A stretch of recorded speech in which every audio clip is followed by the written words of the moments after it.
ఈరోజు నా కొడుకు వచ్చి నన్ను క్వశ్చన్ అడిగినాడు. నాన్న ఇదొకటి చెప్పు, శ్రీరామచంద్రుడు త్రేతాయుగంలో తండ్రి మాట విన్నారు కాబట్టి ఆయన్ని పూజిస్తున్నాం. అదే భక్త ప్రహ్లాదుడు సత్యయుగంలో తండ్రి మాట వినలేదు కాబట్టి ఆయన్ని పూజిస్తున్నాం. ఇప్పుడు నాకు అర్థం కాని ఏంటంటే నేను నీ మాట వినాలా వద్దా అని అడిగినాడు. అంటే వాడికి చెప్పినారే కొడక, ఇది కలియుగం రా, నీకు నాకు మంచిది ఏంటంటే మీ అమ్మ మాట వినడం రా అని చెప్పిన. అప్పుడే మన ఇద్దరిని పూజిస్తారు, లేకపోతే మీరు కూడా మీ పిల్లలకి అమ్మ అదే మీ భార్య మాట వినండి, సరేనా? హ్యాపీ మ్యారీడ్ లైఫా? మీకు చిన్న 3 కోతుల స్టోరీ చెప్తా వినండి. గాంధీజీ చనిపోయిన తర్వాత స్వర్గానికి పోయి అక్కడ దేవుడిని అడిగినాడంట, దేవుడా నేను కింద వదిలేసి వచ్చిన ఆ 3 కోతులు ఎలా ఉన్నాయి అని. అప్పుడు దేవుడు అన్నాడంట, ఆ 3 కోతులు ఏమి చాలా ఎంజాయ్ చేస్తున్నాయి.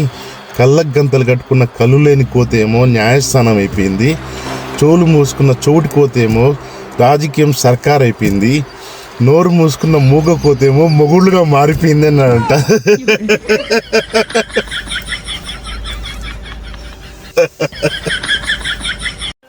దేవుడు అందరి ఇంట్లో ఉండలేడు కాబట్టి అమ్మనిచ్చాడు. అయితే పిల్లాన్ని ఎందుకు ఇచ్చాడు? ఆ దేవుడిని మర్చిపోకుండా ఉండడానికి. ఏంటి దేవుడా, ఎలా దేవుడా, ఎందుకు దేవుడా?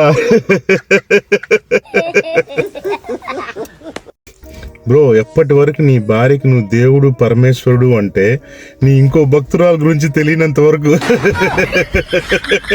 తెలిసిన రోజు పసక్. ఆడవాళ్ళు ఎప్పుడు అడుగుతూ ఉంటారు, ఎందుకు మమ్మల్ని పొగడరు, ఎందుకు మమ్మల్ని మెచ్చుకోరు, ఎందుకు ఎప్పుడు చూసినా వావ్ అనరు అనేసి.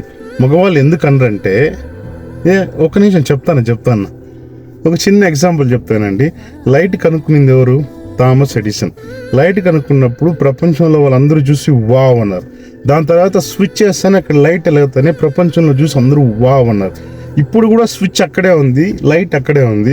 ఇప్పుడు ప్రతిసారి స్విచ్ చేసినప్పుడు వావ్ అంటారా? అందరే కదా. అదేవిధంగా పెళ్ళైన కొత్తలో చూసినప్పుడు వావ్ అంటారు. దాని తర్వాత పోను స్విచ్ చేసి పోతా ఉండాలి అంతే. కొందరింట్లో స్విచ్ ఆపేసి తిరుగుతాంటారు తెలుసా. అంటే నేనేమంటున్నానంటే ఆడవాళ్ళు ఎప్పుడు వావ్ ప్రతిసారి చెప్పక్కర్లేదు. అర్థమైంది అనుకుంటా, అర్థమైంది కదా. నాకు తెలిసి మీకు అర్థమైంటది, అంతే. ఫాలో అయిపోండి. వెల్డింగ్ కి వెడ్డింగ్ కి తేడా ఏంటో తెలుసా? వెల్డింగ్ కి ముందు మెరుపులు వస్తాయి, తర్వాత బంధం ఏర్పడుతుంది. వెడ్డింగ్ కి ముందు బంధం ఏర్పడుతుంది, తర్వాత మెరుపులే మెరుపు. అప్పుడప్పుడు ఉరుములు కూడా వస్తాయి.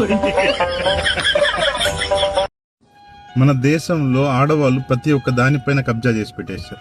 కావాలంటే గుడికి వెళ్ళి చూడండి, అక్కడ ఆరతి, అర్చన, పూజ, వందన, ప్రార్థన. మగవాళ్ళ పేరు పైన ఏమైంది? ఒకటి గంట. అది కూడా వచ్చిన వాళ్ళంతా కొట్టేసిపోతారు.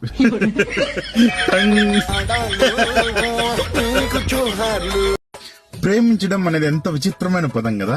అమ్మను ప్రేమిస్తే పూజించినట్టు, నాన్నను ప్రేమిస్తే గౌరవం ఇచ్చినట్టు, అన్నా తమ్ముళ్ళని ప్రేమిస్తే నమ్మకం ఉన్నట్టు, అక్కా చెల్లెల్ని ప్రేమిస్తే బాధ్యత ఉన్నట్టు. అదే పెళ్ళాన్ని ప్రేమిస్తే మటుకు వాడు కొంగుచాటు మొగుడు, ఎప్పుడు దాని గుప్పిట్లోనే ఉంటాడు అని. ఎందుకండి మా మీద అంత కక్ష? వీలైతే క్షమించండి, లేకపోతే మన్నించండి, మమ్మల్ని కూడా గుర్తించండి. ఇదొక్కటి అర్థం చేసుకుని లైఫ్ హ్యాపీగా ఉంటది. ఆడవాళ్ళకి మొగుడు మందు తాగేసి వస్తే ఎందుకు నచ్చదో తెలుసా? ఎందుకంటే ఎప్పుడు పిల్లిలాగా ఉండే మొగుడు మందు తాగేసి వస్తే మటుకు పులిలాగా మారిపోతాడు. అందుకనే వాళ్ళకి నచ్చదు. సో మీరు తాగినా తాగకపోయినా అర్థం చేసుకోరు. ఫాలో అయిపోండి. ఈ లైఫ్ అంటే ఏంటంటే 1 నుంచి 10 వరకు నీ ఏజ్ ఎంత, 10 నుంచి 20 వరకు నీ మార్క్స్ ఎంత, 20 నుంచి 30 వరకు నీ శాలరీ ఎంత, 30 నుంచి 40 వరకు నీకు ఎంతమంది పిల్లలు, 40 నుంచి 50 వరకు నీ ఆస్తులు ఎంత, 50 నుంచి 60 వరకు నీ బీపీ షుగర్ ఎంత, 60 నుంచి 70 వరకు నీ పెన్షన్ ఎంత, 70 నుంచి 80 వరకు దేవుడా ఈ భూమి పైన నాకు ఇంకా ఎంత. ఇది ఎప్పుడైనా మీరు గమనించారా? ఈ జనరేషన్ ఆడవాళ్ళైనా పుట్టబోయే జనరేషన్ ఆడవాళ్ళైనా ఈ మాట అయితే ఖచ్చితంగా హస్బెండ్ అంటారు. ఏమాట చెప్పండి? నేను కాబట్టి నీతో కాపురం చేస్తున్నా, వేరేదైతేనా? ఆ వేరేది ఎవరో చూసుకుంటా ఉంటే కేసు పెడతారు. అట్లా చూసుకోపోతారు, కాలు తీసి చేతిలో పెడతారు.